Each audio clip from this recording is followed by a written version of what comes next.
Commence avec la clôture de la session de mars à l'Assemblée nationale le dimanche 15 juin.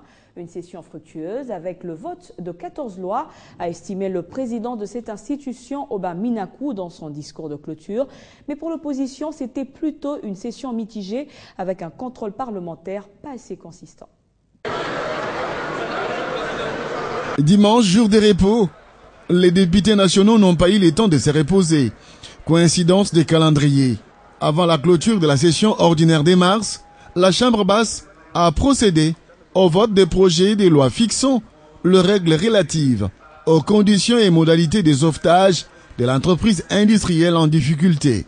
Dans son speech, le président de l'Assemblée nationale, Oba Minaku Njalanjoko, est revenu sur l'accroissement du contrôle parlementaire, notamment en ce qui concerne la qualité des initiatives des députés nationaux. Très positif, parce que c'est surtout la calmie démocratique qui a caractérisé ça, qui fait que l'opposition s'est sentie dans l'opposition, la majorité aussi, tout en débattant, et de temps en temps, les débats étaient très très chauds. Nous comprenons que nous devons respecter les textes internationaux qui régissent plusieurs nations.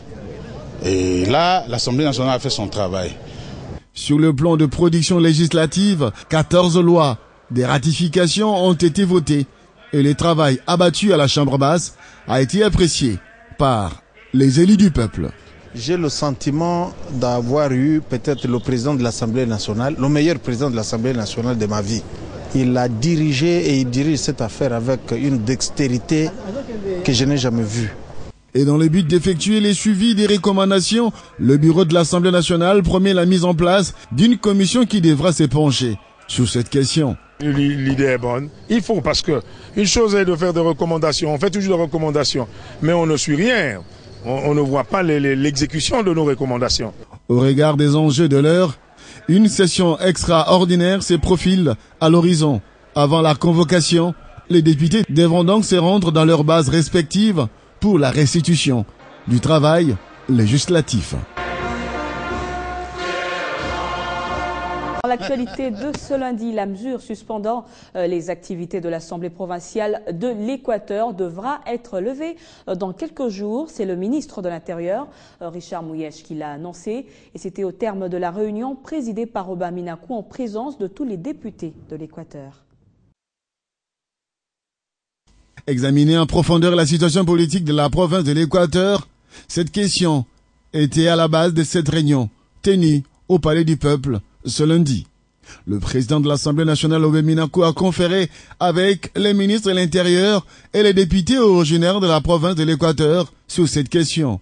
Objectif visé, la résolution de la crise qui sévit dans la province de l'Équateur.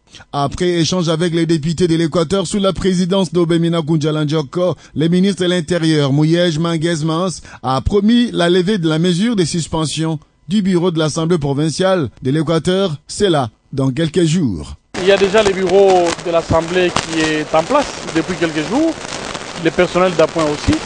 Il ne reste plus qu'à décider de la levée de la mesure de suspension des activités de l'Assemblée provinciale et nous attendons les prochains conseils des ministres pour le faire. Les députés originaires de l'Équateur attendent la mise en œuvre de la décision annoncée par Mouyège Manguez-Mans. Nous avons posé des questions au ministre, il nous a répondu. Et l'essentiel, c'était que qu'on puisse lever la mesure suspendant les activités de l'Assemblée provinciale de l'Équateur. Le ministre nous a certifié, nous a dit que cela va se faire dans quelques jours. Il n'y a pas de problème. Nous sommes mis d'accord avec l'exécutif représenté par le ministre de l'Intérieur que très rapidement l'on ouvre l'Assemblée provinciale. En ce qui concerne l'exécutif, nous avons considéré que c'était temps que l'intérim soit confié au vice-gouverneur, conformément aux lois de la République. Bien avant cette réunion, Oba Minaku, président de l'Assemblée nationale, a reçu en audience l'ancien Premier ministre français, Michel Rocard.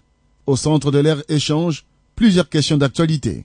On a passé du temps à explorer le problème des relations avec le Rwanda, avec le Congo-Brazzaville. Il y a eu un incident il n'y a pas si longtemps avec la zone. Et puis nous avons parlé relations de marché, grands investissements.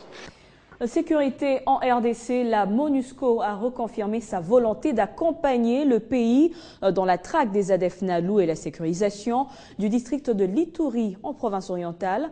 Une délégation de la mission l'a fait savoir au ministre de l'Intérieur ce lundi.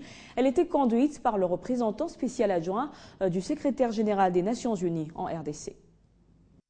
Créer les conditions pour que la réintégration de ces ex-combattants, de ces éléments de groupe armé se déroule dans des conditions satisfaisantes.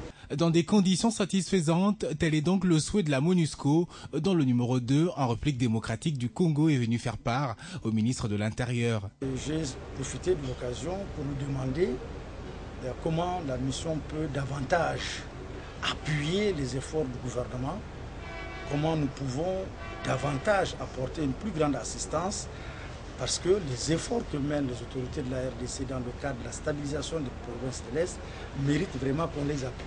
Et pour faire montre de bon exemple, la MONUSCO a pensé à un financement avec un montant de 8 millions de dollars américains. J'ai aussi saisi l'occasion pour expliquer au ministre notre disponibilité au niveau de la MONUSCO sur fonds propres à mettre sur la table 8 millions de dollars. Et outre cette somme, Abdallah Wafi a annoncé qu'une grosse enveloppe est disponible venant des bailleurs de fonds, toujours pour l'intégration des éléments des ex-groupes armés, ce dans le cadre du processus DDR3.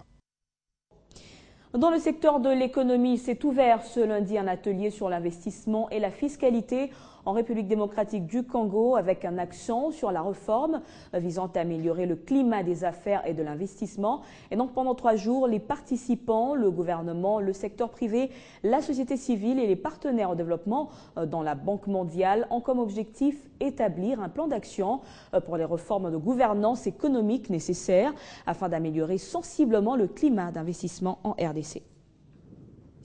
Et le monde célèbre ce 16 juin la journée dédiée à l'enfant africain.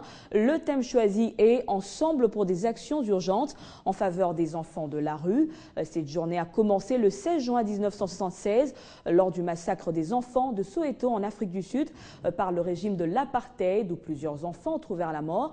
Et depuis cet événement, plusieurs organisations œuvrent à la recherche de l'amélioration de la situation des enfants à travers le monde. Et puis dans le cadre de la mise en œuvre du mécanisme de la certification des minerais CIRGL en RDC, une délégation technique de cette structure régionale était en séjour de travail pendant 3 jours en République démocratique du Congo. Et le samedi 14 juin, une réunion a été organisée entre les experts du CEC et le secrétariat exécutif technique de la CIRGL. Après la grande cérémonie qui a consisté à la présentation du nouveau certificat CIRGL en remplacement à l'ancien certificat d'origine par le Centre d'évaluation, d'expertise et de certification de substances minérales précieuses et semi-précieuses. Le but de cette mutation était la protection et la surveillance de différents minéraux de la République démocratique du Congo, mais aussi de la sous-région de la CIRGL. C'est dans ce cadre que la délégation de l'unité technique du secrétariat exécutif de la CIRGL était en visite au pays pour s'assurer de la bonne mise en œuvre du mécanisme régional de cette certification. We are harmonizing. Nous sommes en train d'harmoniser la documentation entre les différents pays, de sorte que les exportations qui sont faites au niveau de la RDC ou les exportations qui sont faites au niveau du Rwanda, de par la documentation, nous pouvons nous rassurer qu'il y a une harmonisation et une clarté dans les documents. Occasion aussi pour le coordonnateur de cette commission nationale de lutte contre la fraude minière, qui est Pascal Niembo, de faire un état des lieux d'abord de ce processus de certification en République démocratique du Congo, mais surtout la lutte contre la fraude minière. C'est important, c'est que notre organisation, notre propre organisation que nous avons mise en place par la volonté de nos chefs d'État de la région, soit quand même au parfait sur le mécanisme de traçabilité, l'approvisionnement responsable des minerais dans la région et qu'il soit beaucoup plus rassuré de la documentation émise par chaque État pour éviter toute confusion possible. À travers cette action, la conférence internationale pour la région de Grand Lac vise à protéger les ressources naturelles de la sous-région qui sont parmi les causes de nombreuses guerres et conflits en Afrique. Fini les arnaques pour les études en Inde avec l'installation d'une vraie représentation de la célèbre université indienne Karnataka College Group dans la capitale congolaise. En séjour à Kinshasa, le numéro 1 de cette institution a visité ce bureau de représentation et a ainsi donné le go des activités pour l'assistance et inscription dans son institution. Regardez. Je suis Bénédicte Mbioka de la République démocratique du Congo, étudiante en business management. Je suis Gaël Choussalingo, étudiant en Computer Applications, Karnataka College, Bangalore. Il est désormais facile d'étudier à Karnataka College Group, l'une des meilleures universités en Inde.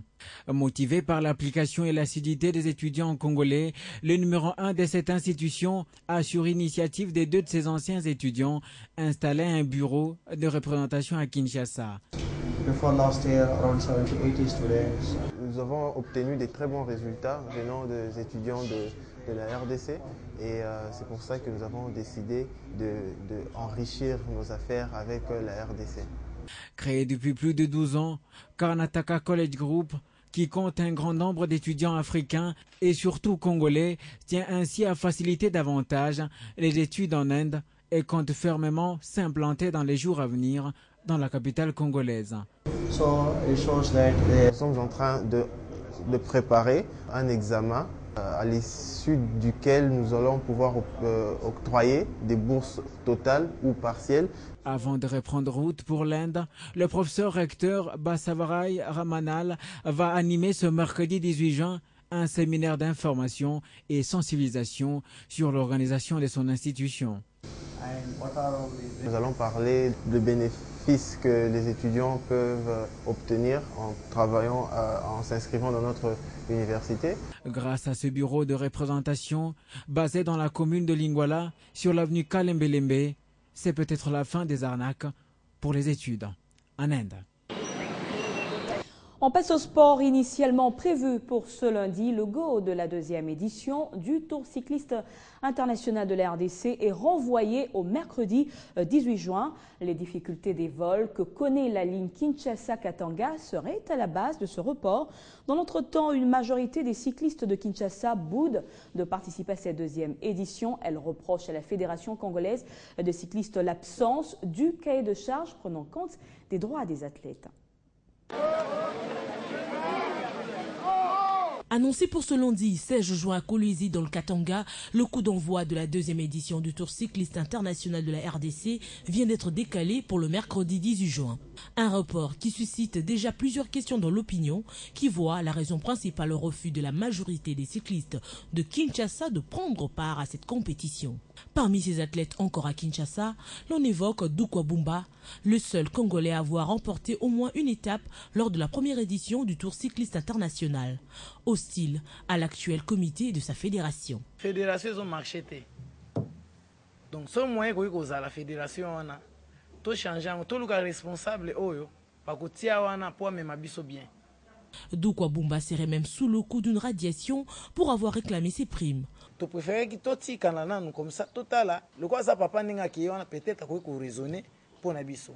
Mais naza surpris que bazo ça la lettre et il faut pas sanctionner ngai ba radier ngai ko oule lisuste pour na ko linko déclarer mingi. Autre raison à la base de ce qui peut être qualifié désormais comme une grève de participation de ce cycliste qui dénonce la gestion financière opaque. L'absence de cahier de charges laissant sans aucune information les athlètes sur leurs droits. Fait exprimé par le non-paiement des frais de mission par les autorités de la fédération avant participation. Une carence organisationnelle sur le plan technique. Absence des vélos de réserve et des automobiles suiveuses. Ceci dénote de la négligence frappante des instances dirigeantes du cyclisme national au vu de l'envergure de la compétition. Mais le plus important pour ces athlètes de Kinshasa reste leur participation à cette 2e édition du Tour cycliste international de la RDC. Ce décalage de 2 jours du lancement de cette compétition aidera peut-être à trouver un terrain d'entente. Parlons cette fois tennis. L'épilogue de l'Open de Kinshasa a vécu le week-end dernier et sans surprise, l'international congolais venu des États-Unis, William Mushakamu, s'est imposé de 7-0 sur le numéro 1 de la RDC, Denis Indondo, 6-4, 7-6. Quand j'ai habité ici, je voyais Aboma comme un champion. J'étais derrière lui.